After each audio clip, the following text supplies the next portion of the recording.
Welcome to the CEN show, a platform where we learn from the world community. I'm your host, Rashaki Maskani, and on the panel this evening, we have Professor Rahh and Brother Rahh. Our guest for this evening is a brilliant artist. His name is Michael Massenburg, and I met him through one of our team members, Barry Thomas, and they've been friends for many years, since middle school, I think. Well, junior high school back then. Now it's called middle school. And so Barry sent me a video of Michael on an interview, and I just was blown away with his content. He has a vast amount of information. He's a brilliant artist. He's a historian in his own right, and very well spoken, very articulate. Seemed like a real great brother, and I'm very interested in hearing about his background and the things he's been doing throughout the years. So, Brother Michael, I appreciate you being a guest on this show. You're really not a guest, you're just one of the family members. What they call it, Rod? Emoji? Yamatu. Yamatu? Yeah, Yam. Yeah, I mean, second family is. Oh. So that's we have this. You remember if you was there in the 70s, the two twin brothers. But anyway, they started that. Okay. Yeah. So before you start, Michael, I just want to mention when we had a nice conversation the other day, Michael and I, and we had a few things in common. So we have Long Beach State. Mm-hmm. We have the Watts Towers. Mm-hmm. And what else? We had a few other things in common, but I just know that we have, a background that's kind of similar, but he got me by a few years. But go ahead, Brother Michael. Welcome, and thank you for coming, brother. Oh, my pleasure to be here. Yeah, it's the kind of thing where sometimes when time goes by so fast when you're doing what you're doing and stuff, and then through the years, I was like, wow, I'm just amazed and happy to be here, being in decent health, and be able to continue on, that God's willing to continue on as much as I can. I'll give a little short background as far as my, beginning and stuff. I was born in San Diego in a Navy hospital. My dad was in the Navy, and I'm only child. So, and then that was San Diego, and then we moved up and down the coast, and then we settled in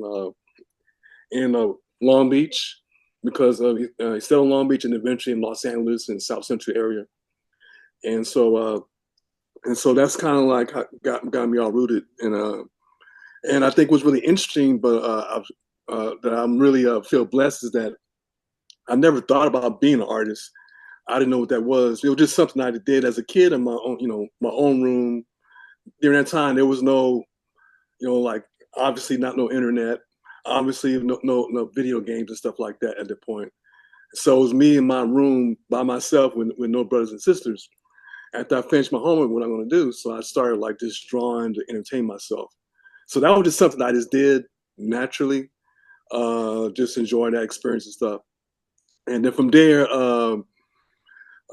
things kind of as the years go by and stuff. And even when I got to high school, I was taking some art classes, but I didn't really get any instruction, because it's sort of like it wasn't considered, on the high end, like say other disciplines and stuff. And so, fortunately, I had a college advisor who called me in during the senior year in high school, at Washington High School, now known as Washington Prep now. That she told me, her name was Mrs. Marbury, I'll never forget her name. And she had told me that I did have good grades was my plans for college. I was sitting there. I'm actually growing up really super quiet and stuff and shy, so I didn't really plan. I mean, I didn't know. To me, my idea of college was for the smart people, because a lot of my friends were taking college prep classes, and I just not, I was just floating around, just kind of, day by day. And then I said, okay, I'll apply. And I ended up applying to one school. And that was really interesting because during that time, there was a large influx of African Americans with opportunity going to university, especially through the EOP program, which was significant. That's how I got in. And I did choose Long Beach because they did have an art department, but I still wasn't connected to anything in the community. There was already art flourishing in the neighborhoods, but I wasn't, a part of that and stuff. Wasn't aware of it. And then even in school, like I said, growing up, it was something to do. Like the teacher would give assignment, do this, do a drawing and stuff. So I was always busy doing drawings for some friends and also for the class and stuff. But again, had no concept about what it is for what eventually was going to end up doing. And then so once I came to Long Beach, a couple of things I shared with a lot of friends who were there in Long Beach at that time, how the Black Studies Department, the Black Conscious Conference, and also some of the historical events happened while we were there have definitely shaped a lot of why I'm into history, why I'm about doing imagery about our stories and our histories and our futures. But in that time, obviously, it wasn't developed yet in regards to what that would be in the future. But I did become very much interested in our history because a lot of history growing up, regularly in regular schools, I really wasn't into it, obviously, because there wasn't a lot of stories they talked about. I mean, like for instance, we used to celebrate Columbus Day, and we know what that really means now, as opposed to all your life you've been told like this person discovered America. We now realize like people were already here. You came and took over and disrupted the whole ecosystem, the whole culture, the whole everything to recreate it in this whole new thing what we call the United States of America. So I got a lot of information in regards to the Black Studies class, and particularly in Rahh's class was also beneficial because one of our assignments was we were going to do tutoring, and with some of the kids in the neighborhood in Compton. I think we went to Centennial. We probably met there and kind of he laid out the plan. It was on a weekend. I think it was on a Saturday or something like that. And I didn't really realize till now how that shaped me how I am now. But during that time, that was just part of the requirements. But it was also a thing. It was like calling. You start working with kids and stuff, which was so important. And we actually ended up doing a lot of those tutoring at the library, And so yeah, that was the early parts of the Long Beach experience. And also I was there too on the campus when Ron Sellers was murdered by the Signal Hill Police. That was a major thing that hit not only the area but also across the country. And I remember a number of us got a chance to be part of the protests and stuff. And we walked from to the park, just like the things we see that's kind of like been normalized now. But being a part of that at that time wasn't even thinking about like what it meant in the bigger scheme thing around the world, around the country and stuff like that. And so Long Beach itself, the school was like its own city anyway. There was a lot of stuff that was going on, but there was a lot of great stuff. And so that definitely helped me to shape my early beginnings. And so once I got there, I had to look at, like interested in the art department, but I didn't do all that well. I got a lot of C's in the class, so I had a lot of doubt because I was drawn into one of the most popular art departments in the whole, if not the state, the whole country, as far as in regards to students that's coming there and getting their degrees and also become professionals, especially in design and graphic design, stuff like that. And so I did, like I said, a lot of C's, but I did have one teacher. His name was John DeHarris. He was in the art department. He helped me a lot. In fact, he was the first person to ever push me into really working. I didn't know about what it was to work hard in whatever discipline or thing you had an interest in. It was just something I just did on my own. I didn't know there was levels to it. And again, I didn't didn't know about galleries, museums growing up and stuff like that. So I did that. And then eventually I decided to not pursue a degree in art. I decided to pursue a degree in business, and focus on marketing, because my dad and I opened up a business together. First, it was a DJ server called Mass Production. We did parties and events during that time. So and then also too, and eventually that evolved into an apprentice sportswear in downtown Inglewood, where we segued from the DJing to being a full-on store selling licensed apparel, especially during the 80s. We're talking about Lakers back-to-back, Magic Johnson, the Olympics, Prince Purple Rain, Michael Jackson's Thriller, Ghostbusters. The Raiders were in town. So we had a lot of business that was geared towards screen printing and embroidery. So and actually we were doing work on computers. So I guess we didn't know it, but I guess we were probably pioneers in that, in doing that type of thing, that type of work in that business. So we did that, and then so that kind of grew. We got really busy and stuff. We did clients where it's like World of Curls, our client with KH Radio.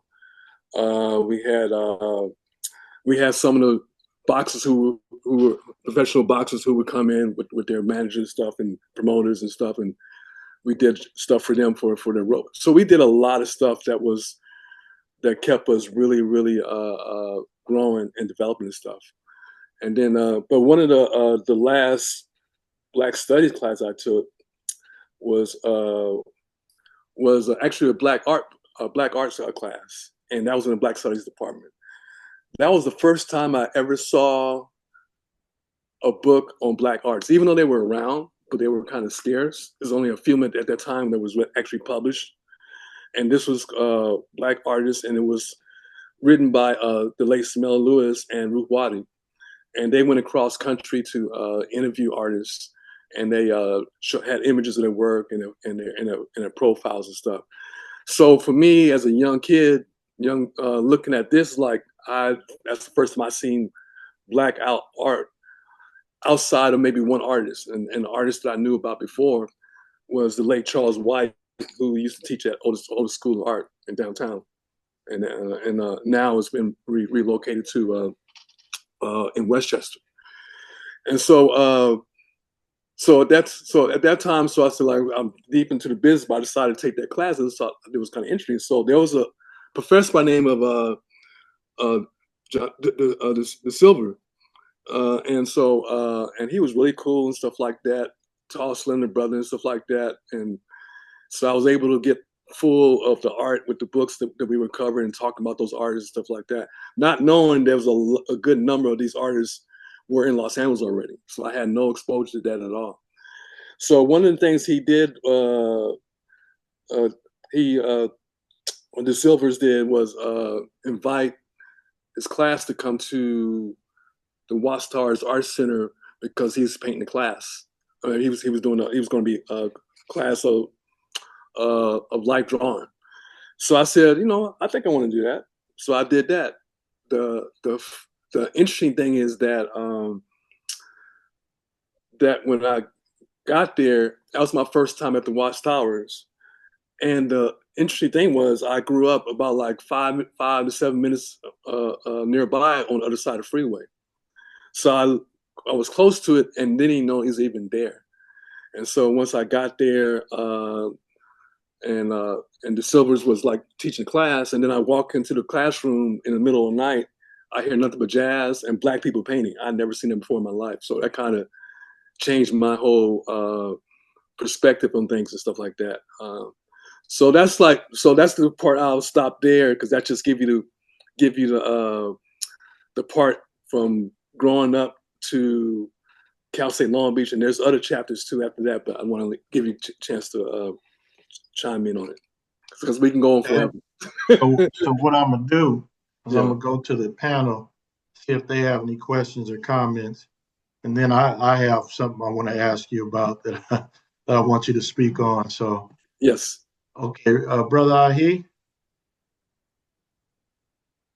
Yes, brother. I just what comes to my mind when I think of political art, I remember this poster. It had a poster of like Norman, and he's a white guy, the Rockwell guy, and it had the Oh little yes, sister. Had a yes, little sister, had the book in her hand, yes, very and common. I think the cops was escorting her to school. Hmm. And with your art, do you uh are you taking on current events and using those as inspiration for your art, um or are you just a general political subject matter? It's practically I'm a little bit all of above. In the early years when I got started, uh, when I decided to become an artist some years later after the business closed down, I decided to go up to the Watts Towers Art Center, and I went there and I was talking to someone at the front desk, and we had a great conversation. And he said he remembered me, but I remember him because it was like an 8 year uh, uh, section between the first time I was at the Watts Towers Art Center and the second time I came. Because by then I was like I was in business, so I wasn't even practicing art or looking at art anymore like that. And when I came back, I got a chance to meet one of the director at the time, John Otterbridge, who has a reputation in the city in regards to being one of the top artists we ever had in regards to not only him being a director, but also he was an artist. He was a mentor. He was a little bit of everything. And so also too, I was starting to learn about the history of the Watts Towers, where the art that came out of there, and that was politicized after the 1965 Watts Rebellion. And so and then I got a chance to talk to some of the poets. You know, they had the writers workshop, and then you had musicians, you had the Mafundi Institute, you had like it became like this melting pot of art and stuff. And one of the first arts that came out of the Watts Rebellion was or put together by the late Noah Purifoy at the time, who was the director before John Otterbridge, and Justin Powell, who they worked together. And then also Justin Powell also worked with John too. Uh, and so when I start asking questions and researching stuff, and I start like, and then also meeting some of the artists that were actually here, like one of my close friends and mentor is Falam D from the Watts Prophets, and we talk regularly and stuff, and the stories he shares, and how he was, and he's still active today. So I'm glad that he's here to be able to share it for the next generation. And there were other ones too. I mean, there's so many poets, writers, musicians. There's like Horace Tapscott and this band. And so I start to get a little bit of that from being at the Watchtower and studying that. And another mentor of mine was the late Cecil Ferguson, who grew up in Watts and became a curator at the Los Angeles County Museum of Art during the time. And he had retired when I met him, but he retired from the museum, but he did not retire from doing art shows and events and gathering artists together. Uh, and so I got a chance to be under the wings of the Cecil Ferguson and all the John Otterbridge, and started like growing from there because they were very active. Some things were political in the artwork, you know, and some things were political in what they created out of nothing. Because like I said, like what one of the things again, when I go back to Justin Powell and Noah Purifoy, they went in the streets and found burnt pieces of wood, broken glass, materials and stuff, picked it up, put it together, and made art out of it.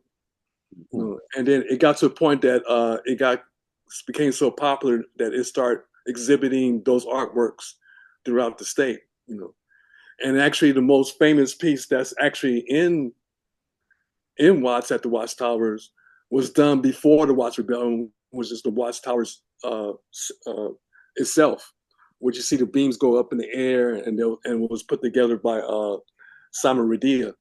And so and he was a day laborer, and for decades he worked, and after he get off work, he started building these towers. And if you haven't been to the Watch Towers, you need to go, because there's nothing in the state of, and nothing in the United States of America that's like that, because that was purely coming from his culture, from being an Italian immigrant, but he did everything by hand. And then when he left, that is so big and so immense that the city cannot move it, so they just left it. And so that artwork has inspired many artists like me, and then also artists that we have, like one of our elders, Betty Sarr, who's still living with us. She's in her upper 90s. She was from the area, along with her family. And so in going to answer your question, so that started to happen, as far as me thinking about what I want to do. And then I started wanting to tell stories that I heard a little bit about. Like, I start doing art pieces myself. And now we're talking about like the early 90s, when I really started getting rooted into it. And then we had Rodney King and Latasha Harlan. So that was added on top of that. And so I started doing artwork based upon my response and my experience, and whether it be things that happened before me or was happening as I was looking at it. So right. Just one more question. I heard this sister, she was talking about art. I forget who her name is. And she said all Black art here in America is inherently political. What do you think about that? I agree with that statement. Like, well, there's Black artists who don't do, like, for instance, you talked about Norman Rockwell. Like, he was an illustrator for some of the top magazines through the decades before. So him doing that illustration was normal for him, because it's for all of Americans, because that's sort of like, he didn't always do political works, but I've been reading about him, is like he always was very conscious, and that's why he did that piece. So by doing it, obviously, and he's not an African American artist, but it didn't matter because at that point, because that's probably the only way that piece would have got on the cover, because Norman Rockwell did the New Yorker and stuff like that for decades. Mm-hmm. So he had some pull, so he was able to do that. The ideal, there's two ways to look at that. So one, sometimes it's the imagery of what we create, and they say, oh, okay, that's that Black figure. Oh, there's this symbolism that's there. And then there's artists who do what's called abstraction. They might be mixing colors, design, and it may not be recognizable, but they still are politicized because, one, it's made by Black artists. And a lot of times some of those works end up next to their contemporary artists, that in the same area, and then they kind of be mixed together. And so, yeah, I think just by saying you want to be an artist, or you're a writer, singer, dancer, poet, painter, anything that's outside of what we've been taught and what we've been programmed to think and do, inherently makes us, like, out the box, and it is political. And some of the most beautiful poems and stuff is precise and say a one line, and it does everything. So that's why at times, like, artists are the ones that the government try to. Matter of fact, one of the Watts Writing Workshop that was burnt down by someone who was paid by the FBI through the COINTEL program, which I knew about the COINTEL program because of what I learned at Long Beach, and it comes up every now and then on social media and YouTube and stuff like that. And there's a clip on the guy that actually burnt it down, a Black guy, but he was like, probably didn't have any money, and they probably took him in. Hey, we'll pay you money if you burn this building down, and he did it. So yeah, just by us, we can do a flower in this revolutionary, political, because we're doing it. Right. Well put. Thank you, sir. Excellent questions, IE. Sister Lynda, how you doing this evening? Can you unmute? I will come back to you. Brother Barry's here. Brother Barry. Yes, sir. You want to greet your brother, and then do you have any comments or questions? Yes. Hey, what up, brother Mike? Oh, what's up? What's up? You got it. Hey, I'm just happy to be here and have a chance to talk with you. Obviously, we go back a long way, but it's wow, man, long way. And also, but I want to know, for you, how heavy was your influences, to drive you into the art thing? Because back then, in the day, I remember you and your dad had had the T-shirt company. Yep. But what drove you back to the art? And you also was the mobile DJ. Yep. Yeah, that I think was really interesting. I'm kind of glad to have that role trajectory going that direction was because completely the opposite of being an artist is being a business person, you know. But as far as DJing, that's still art a little bit, with the music and stuff. But as far as once I did the shop, I had like a staff of high school students, and then so I was learning about management, stuff like that. Learn about promotion and advertising.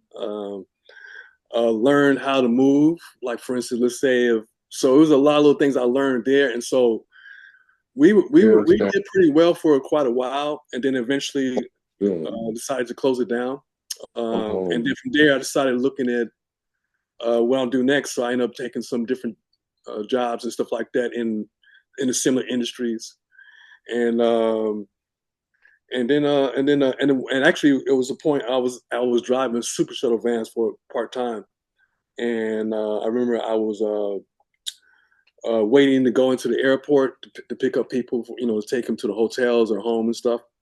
And right now, this is probably the late '80s then, by that point now. And I was bored, and then waiting to go into the airport. So I had a paper and pencil, and I had like a little book on the side, and I picked it up. And since we're on a break, I started just drawing. And I haven't drawn anything about 8 or 9 years because I was focusing on the business. And after I finished drawing, I was surprised that it came out good. It was like, wow, I was like, I haven't drawn anything. Like, okay, I can still do this. And then the bub went on. That was probably the best thing that happened to me because in the early years, and I did mention to our audience about there was two teachers during that point in the art thing that helped me to really light the bulb and stuff.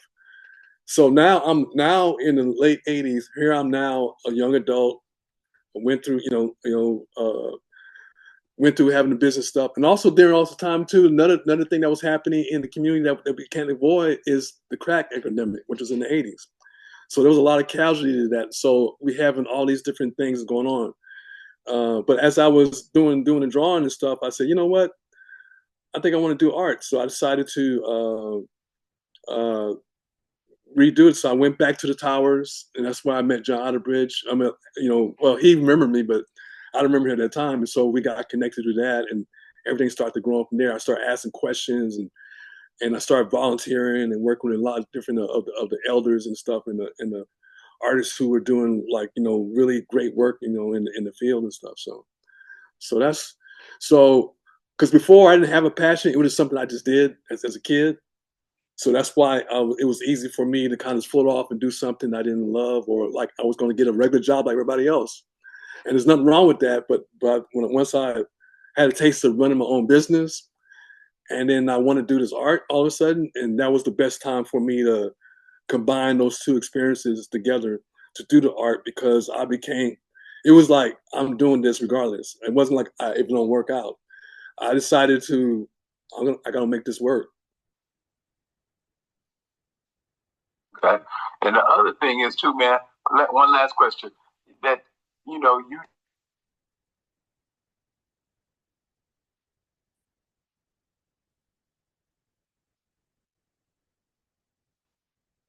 I didn't hear anything. and see your murals out there, and Hey, Barry, the things that you always use to make. Barry, I made a mistake. I muted. So go ahead and ask that again, please. Okay. And Mike. Yes. Okay. I want to ask you, man, I mean, because I know, you do a lot of mural work, and and you do mural work all over the United States and other parts of the world as well. And I always just take notice when I'm riding around, in the city and see your artwork, whether it was at the artwork at the Forum or the artwork at the Intuit Dome or on Central Avenue for South Central Jazz, and see your artwork up on buildings that you've done and on those murals at Inglewood. I mean, everywhere. And my question is, what really got you into doing those big projects like that, those big mural projects? That's a great question. It's funny. No one ever asked that question. I'm surprised, but it's you, so I'm not surprised. So, I guess two things was that, especially during the time, going from the late '80s going to the early '90s and stuff, I was trying to find a footing. In fact, for a lot of artists my generation, there wasn't a lot of markets for us. So we decided to band together and create our own shows, create our own opportunities and stuff. And we had a group called The Collective, which is a group of African American artists in LA. And so we started creating our own stuff. And we partnered with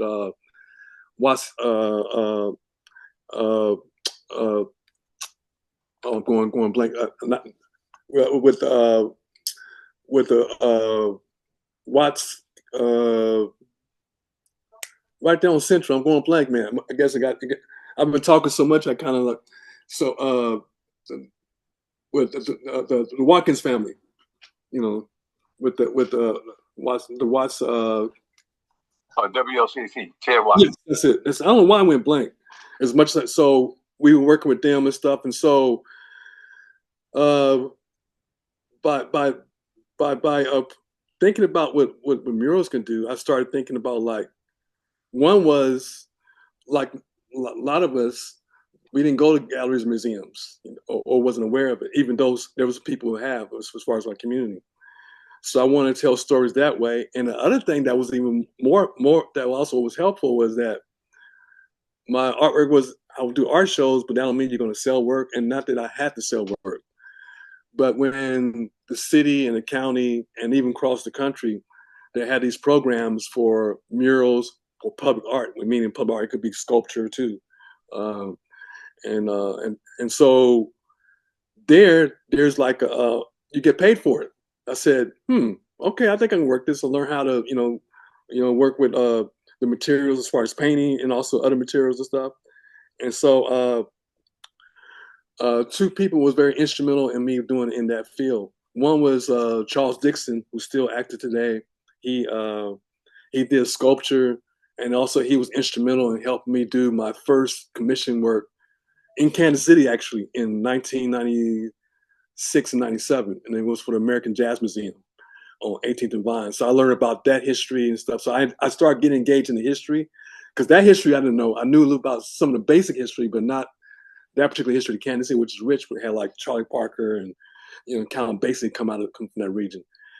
And so with the idea of, like, I can make it into a business was important, because I said, well, I did art shows and I would sell my artwork at art fairs and art events and stuff like that, like in Baldwin Hills.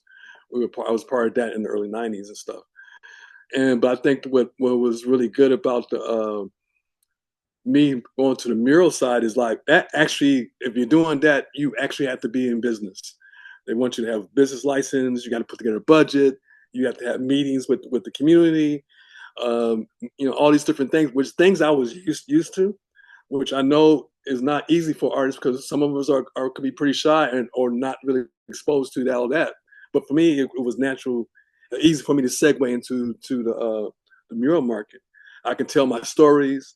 I can meet with communities and stuff. I can encourage. It was a lot. It fit my personality at the time in my latter years as opposed to my early years. So, yeah. Appreciate that one, man. And I know I said that, like, one more. But, I just want to let you know, man, I appreciate, the time that you put in and the time that you put in, with my pops. As you know, my pops, Yes. had a professional business, but he was an artist as well. And he used to always paint, those murals on the building across the street, whether it was depicting different kind of scenes. And I remember when he had put up the stuff on the Rodney King thing, and he had painted, and then 3 nights would go by, and then the city would come paint it out. And Yes. he put it right back, you know. And at the end, we got into other things. He said, "Look, you can't. It's his building. You can't tell him what to do." And at the end of the day, you know, what we're just trying to say, it reflects how the community felt. And I just really respect that time you put in with Pops, man. It meant a lot to me. Thank you, brother. Thank you for your time. My pleasure. Anytime. All right. Thanks, Brother Barry. Lynda, are you available now? Lynda, are you available? Okay, Lynda's probably just listening. So Michael, I wanna do something. I wanna ask Professor Rahh a question, if you don't mind. Oh, go ahead, please do. And then I know he has something he wanna, ask or comment about. So Professor Rahh, I don't know if anybody, I know somebody asked you this before, but I never heard you answer this. The influence and the impact you had on so many people throughout the years, because mostly everybody that come on here that know you darn near say the same thing, that you had a tremendous amount of impact on kind of changing the direction of their life, or had a heavy influence with their way of thinking or being. So when you think about that, you touch, I would say, if not thousands, hundreds of thousands of people in the span of what, probably from 65 until now. So how did that make you feel, or what does that do for you? Oh, first of all, thanks for the question, Rashaki. You know, you do it for the movement. You do it because you love your people, and you're just trying to create a sense of consciousness and discipline. Because I came up in Watts and Compton, and I was street, and I didn't want my kids, or I didn't want the young people that I had contact with to fall off their ambitions or goals, because it was easy to do that. I mean, from high school all the way up to practically college, it was easy for people to fall off. So my personal experiences growing up, I had a lot of mentors, different ones for different strategies throughout, that gave me the game. And the game is to give back and what you know, teach others. It's the same thing as your thing, each one teach one. And so I looked at all the brothers and sisters as family. And I try to talk to them and treat them like that. And I see, to me, Black studies never really well, the whole purpose of Black studies was to teach freedom and exercise a sense of power, particularly in a predominantly white school. And we turned it into a community, a Black community, where we supported each other, tutored each other, service, things of this nature. But I didn't feel that. I felt that was natural, that everybody's supposed to get in position to help other brothers and sisters. That's the way we came up in during the movement. There was a Black arts movement during the 60s. There was theater arts and fine arts. And I know John Oliver as well, Mark Green. He went to Long Beach State. He gave me an art piece, and I don't know whatever happened to it. Somebody, it was a beautiful thing as a project. But Mark was a director over there. Watts Tower, and I'm giving it back to the brother. See, when we was coming up, I went to Ritter. We walked right past Watchtower didn't become well known until after the rebellion.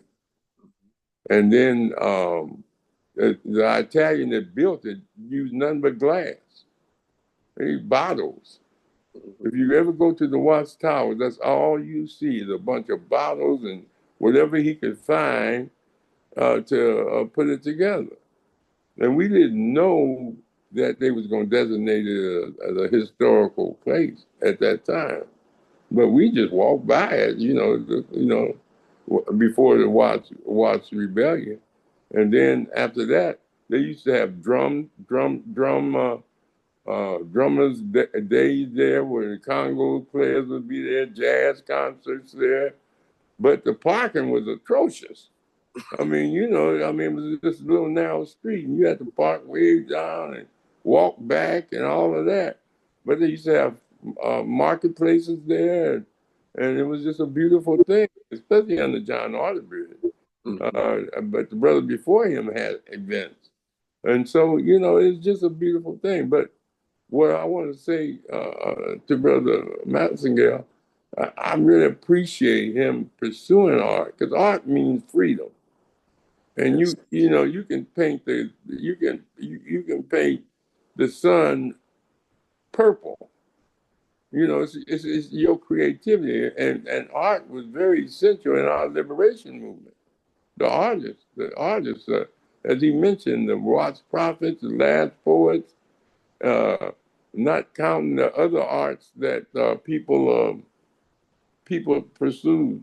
And I'm just glad that he's making these murals, because he has consciousness, because he came through the movement, like he mentioned the Black Consciousness Conference, and him and Barry. So I know his art speaks to the people, and that's a beautiful thing, brother. And you got to keep it up.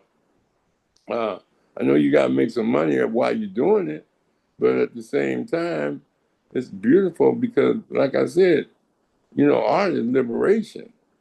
That's what D. Silva used to say, art is liberation, because the artists can do whatever they want to do. It's what they see. And then they explain it to others if they need to. But the beauty of the art is people being creative, and coming up, and skill.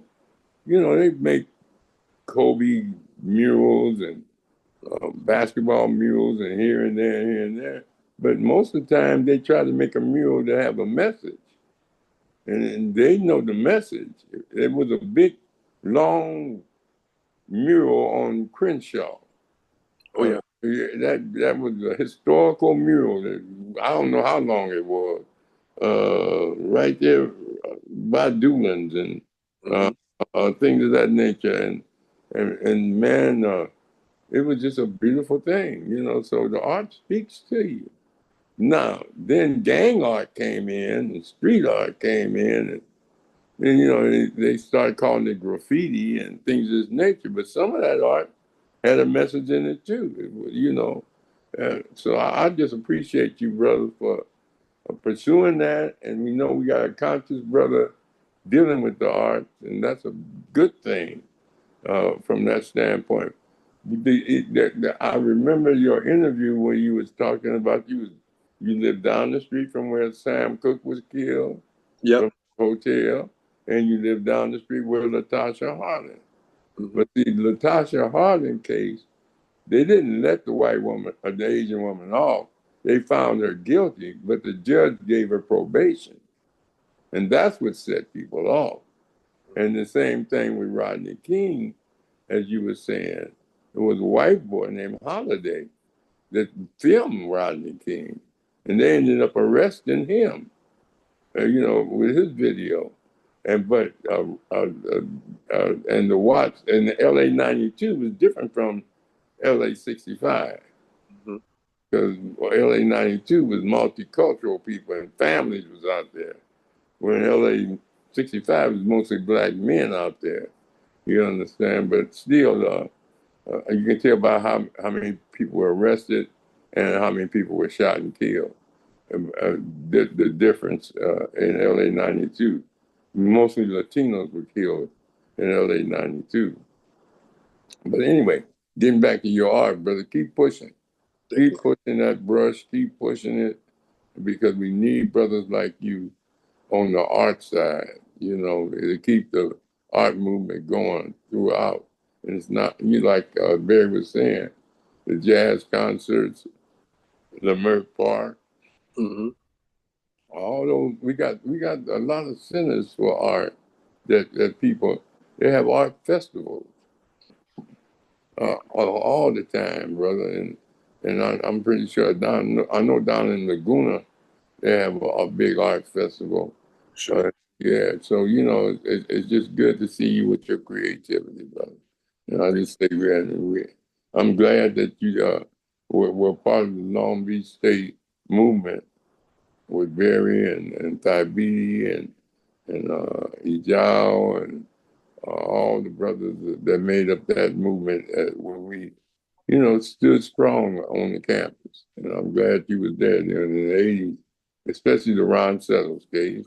Oh, yeah. But before that, it was Roland Peterson. And for that, it was, after that, it was Tony Wilkins got killed, who was president of BSU before but anyway, it was just good to see you, brother. And I'm glad Barry hooked us up. And, whenever you need to come on and discuss some things, you're welcome. Thank you. All right. Go ahead, Rashaki. All right, I appreciate it, Professor Rahh. Brother Michael, I want to just do something a little bit here. I'm improvising. So I'm gonna go to some of your work. Okay. And I want you to pick out, I'm gonna just scroll and you stop me. Okay. Pick out a piece and I want you to discuss that piece with us. Okay. Yeah, so because you have I looked through here and it was just, and I showed everybody. I shared the screen with everybody. Of course, this is gonna be the first one. Oh, you want to talk about the first one? I have to. Okay, let's go for it. The name of the piece is called 1965. I was actually too young to understand what was happening because I'm on the other side of the freeway. What I do remember, because I was probably like 5 years old, I do remember sitting on my parents' porch, and so we lived exactly on Figueroa and 98th, about like across from the elementary school, which is 97th Street before. Now I think it's Charles Burnett School now.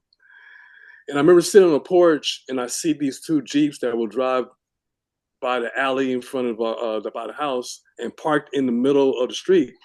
Our street was pretty wide. We have because of the power lines and stuff. So unlike most streets, it'd be kind of narrow. So it's wide, so you can almost park a car in the middle of the street. So there was these two Jeeps. They drove through by the alley and they parked their Jeeps right nearby me as I sat on the porch.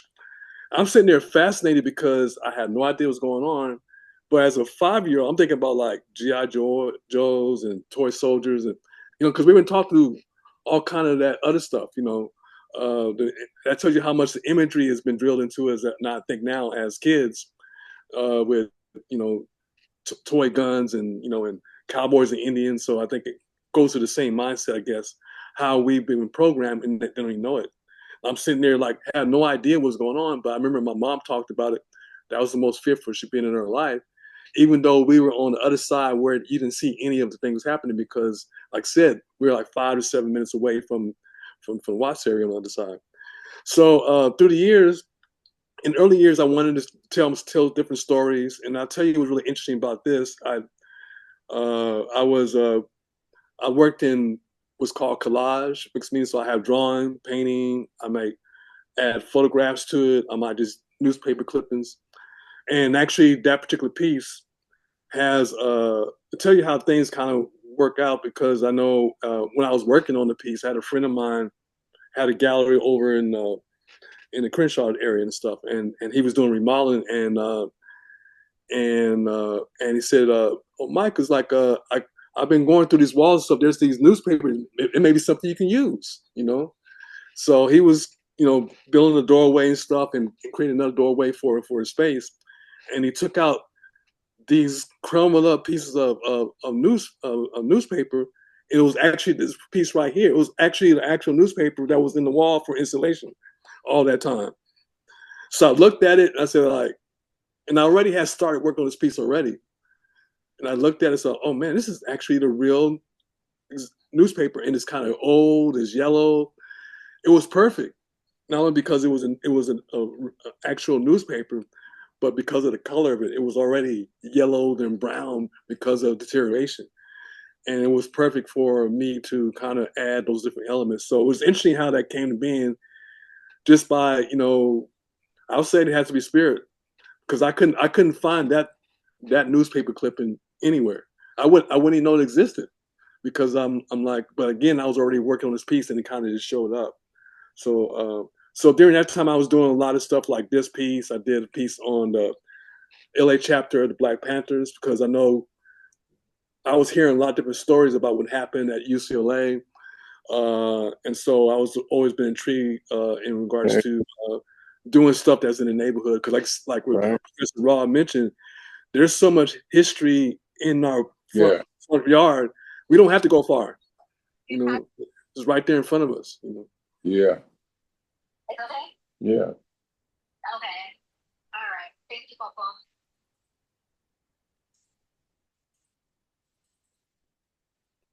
Okay. So that's it for that piece. Yeah, I don't want to be our lecture on that piece, but it could be. I have to edit myself. That's why. So now, when we talked before, you know, I know you have a lot of art.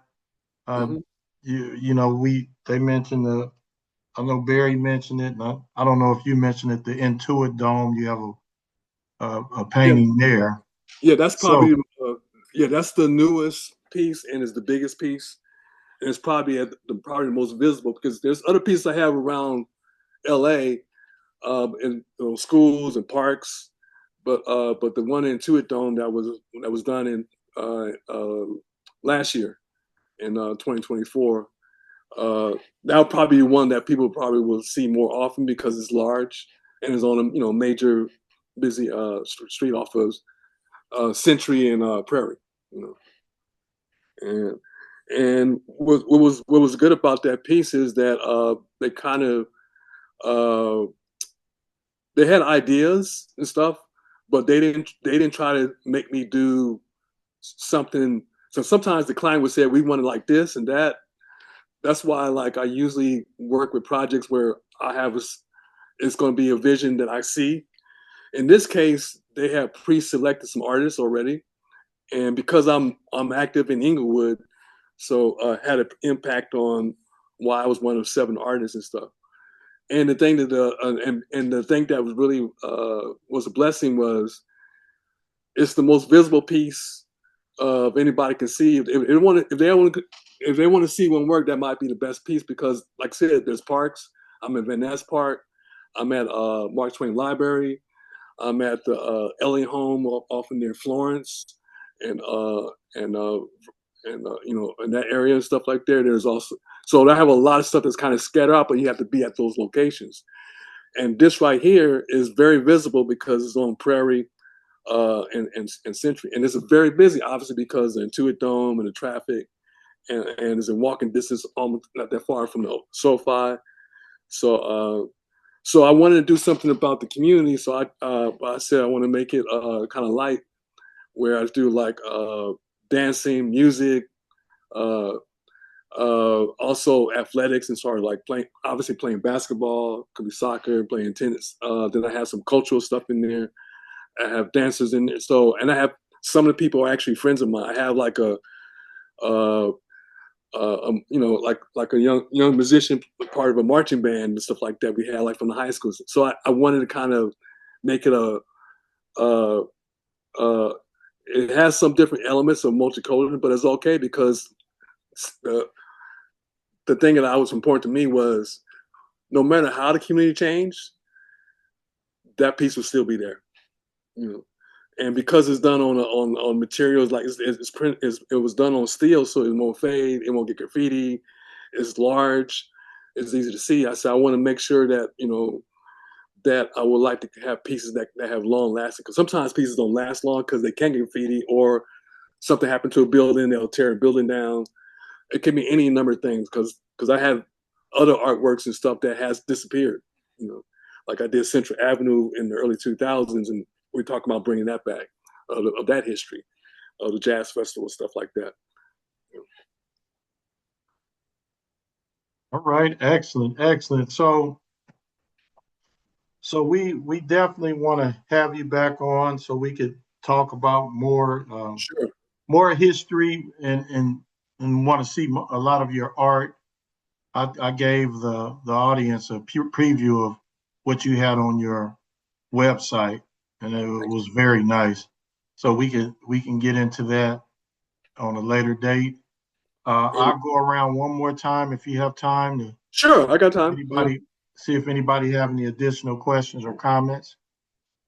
So, Brother Ahi, you have any additional questions or comments before we leave? No, I just sitting here looking at some of his work on the TV. I thought I'd kind of look at it while he was talking, and he is prolific. Man, you a really prolific guy.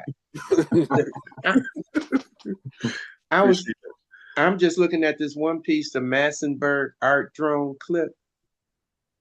Okay. What? There's a lot of different stuff. I do stuff on family, obviously what's happening in LA, what's happening around the country, and even other countries too, that I got a chance to travel to. That's a whole nother story. Well, what is this about this dance? 4 excerpts from Evolve Suite. Oh man. Let's see. I've always been fascinated in regards to anything that's cultural that we do, the dancing, the singing, and also into like including some writings at times. So it depends on when I'm doing it and how I'm going to be doing it. And so, and then also some things I do research on, and some things are just like I already know what I want to do. And so that's why like so many different things have these different stories and different messages and stuff. It's kind of like I don't know. I've been doing it for so long. You got me thinking now. Like wow. It's like why did I do that? but it all comes down to the whole intention of making sure our voices are heard, whether it be from the past history, whether it be present time, and even in the future. So I'm going to put us in all different phases of it, because there's so many stories that haven't been told. I'm not going to be able to tell them all, but I can tell you the ones that, especially ones that I have some kind of relationship to, I can really dive in deep, So it's very, very important. And there'll be some more stuff coming up too, but I'm not finished yet. So I'll keep everybody posted. The new stuff is coming up, probably coming within the next year. And your work is available where? Well, as far as for the public art, is all throughout the city. As actually, what's going to happen probably eventually, there's going to be some a map being made about in that regards to because there's so many different artists around doing stuff. One artist I got to have to bring out his name because he was very, very instrumental in me doing murals. His name was Richard Wyatt. He passed away in 2024. And I got a chance to see him before his passing and share and thanking him because he was one of the early Black artists that was doing murals. Not only just doing murals, but he's also doing it professionally too. I mean, he would do like the Union Station in downtown, Capitol Records, and I got a chance to work on the Capitol Records ones he did. Also at the, his artwork is throughout the city, and people don't really.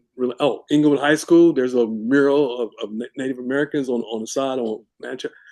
He's been a great help in me seeing how it's done through his experience. So yeah, it's again everything's so multi-layered. It's kind of hard. Sometimes I'm started thinking about what it means, and by getting these great questions tonight, things I haven't really thought about a lot. I just been doing intuitively, just without even thinking like, oh, I'm going to do this. I got to make this. What about private collections? Oh yeah, I've always been doing shows off and on through the years. Some gallery shows and stuff through the years. Exhibit at the California African American Museum, different places like that. I still will continue doing those. And but yeah, and then also too, my studios is in Inglewood, and usually every year we usually have an open studio, but we didn't have it this year. We kind of reorganized where we invite the communities to come in our studios, like like have these conversations and see the work, and and there's like books, there's prints, and there's original work, there's small pieces, large pieces. I enjoy obviously talking about the art and stuff like that. And appreciate when people have an interest in it, because we're not really, when it comes to the visual arts, we're not really have got a chance to really understand the power of the visual arts until the last few years. As far as like, it was a great example of the Rockwell piece. And that was for all of America. But when it comes to people, I say that probably one of the most famous pieces that people didn't realize was a real painter was painting it. They thought it was JJ's painting on Good Times, Yeah, and Barnes. that's Ernie Barnes, and also Ernie Barnes did a album cover, "I Want You" of Marvin Gaye. So so we knew about him, but the rest of the world didn't know about it until like about a couple of years ago. I know Eddie Murphy was talking about it, and a few other people talked about it. It was in the auction, and it went to some crazy amount of money. And even then, I can't remember what the numbers were out. Even then, the estimate value was a lot lower. It was a lot lower because he was a black artist, and he actually didn't. He was known in the community, but he wasn't like all in the museum. He was in some of the museums after he passed, and there's books written about him, so he's been talked about more. But it's really, it's one of those things where I'm definitely doing all kind of ways and doing art. And also, I didn't mention, also do like teaching too. I've been teaching different schools and locations and stuff and parks and stuff. So anything's art related. And like I mentioned before, like, part of artist group and organizing that.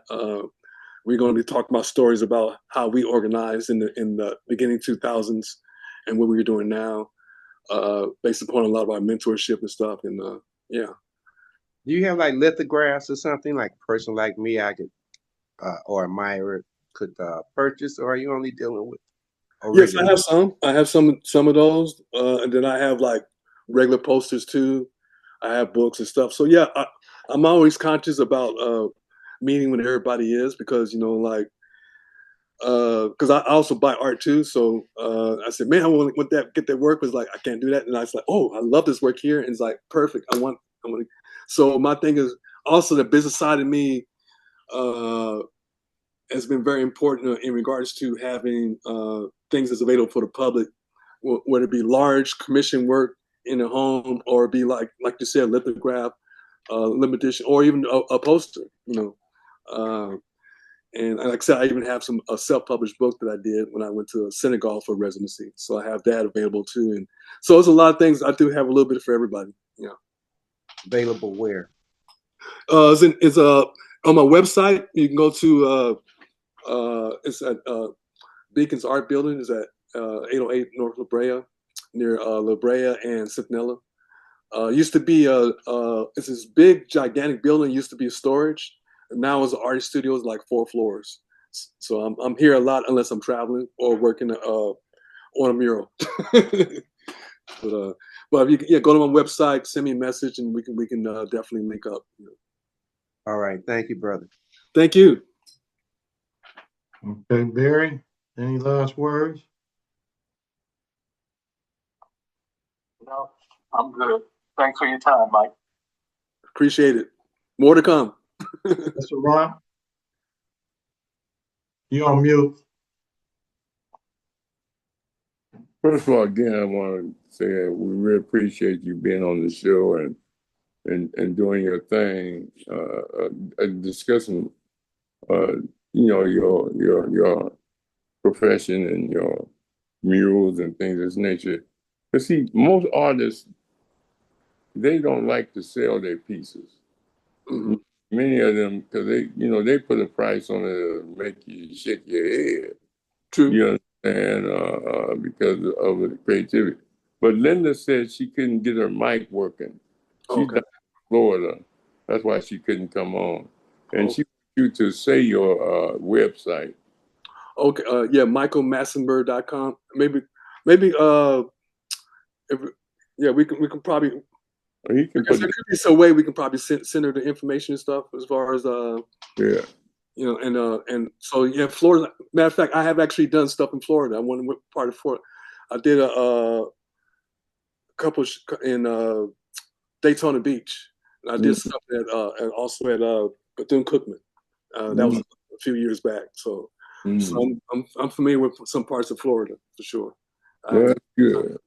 Yeah. But again, man, you know, just keep on pushing, man. And like we saying, art has always played a major role in our movement, in art, in our movement, because they have so much freedom.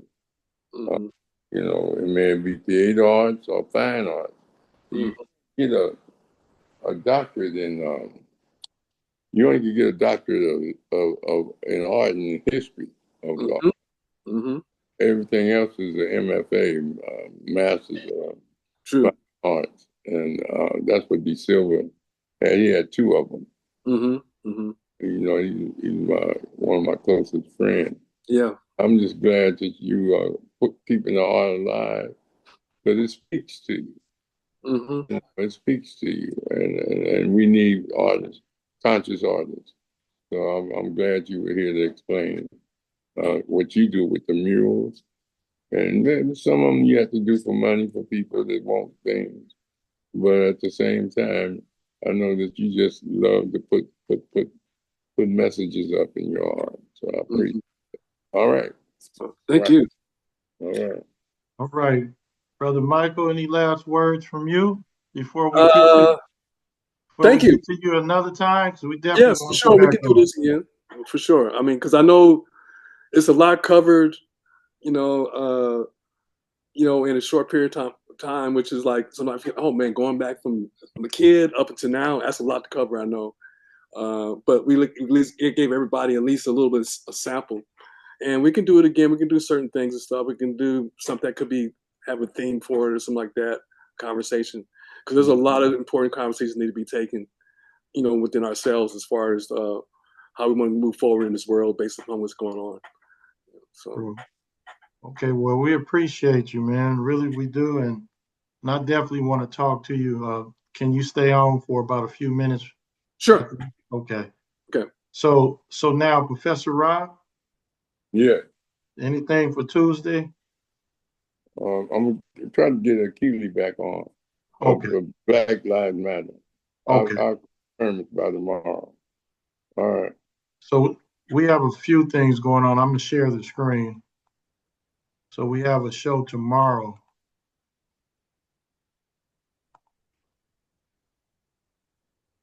We have Roots Reggae Reasoning Session with Brother Einstein Brown. So he's our guest for tomorrow for the Roots Reggae Reasoning Session. And then as you can see, Ernest McBride family, they have an exhibit in Long Beach. Anybody go on the website and get that information. And then next Wednesday, we have Sister Sophia hosting, and we got Brother Inky Rio coming on. Inky Rio. So that's what we got going on. Thanks again, Brother Michael. And we're going to take our pause, each one teach one in Conscious Corner. Everybody continue to have a great day. Hey, Rashaki asked me one more question. Lynda want to ask. Okay, go Where ahead. is your art at the project you did at Daytona Beach? Mm-hmm. She wanted to know where was it at. It was at it started off. It was this is probably at least 8-9 years ago. It started off at communities. I can't think of the community center, but eventually ended up at Bethune-Cookman. And they didn't have Bethune-Cookman didn't really have a gallery or art museum but we did have a performing arts center section, and we were able to exhibit there. So like where they have the big auditorium. So that's had to work during that time, and got a chance to really meet some great people and stuff. And I do plan to go back in Florida. In fact, I had been like in Miami from time to time because I have friends that are out there too. So don't be surprised if I pop up in Florida. And if you have any recommendations about things of interest, let me know. And I love going around the country and stuff and meeting with my family. All right. Excellent, excellent. All right, so we're gonna sign off, and we'll be back tomorrow and next week, like we always do. Okay. All right. So everybody continue to have a great day. Thank you. Thank you.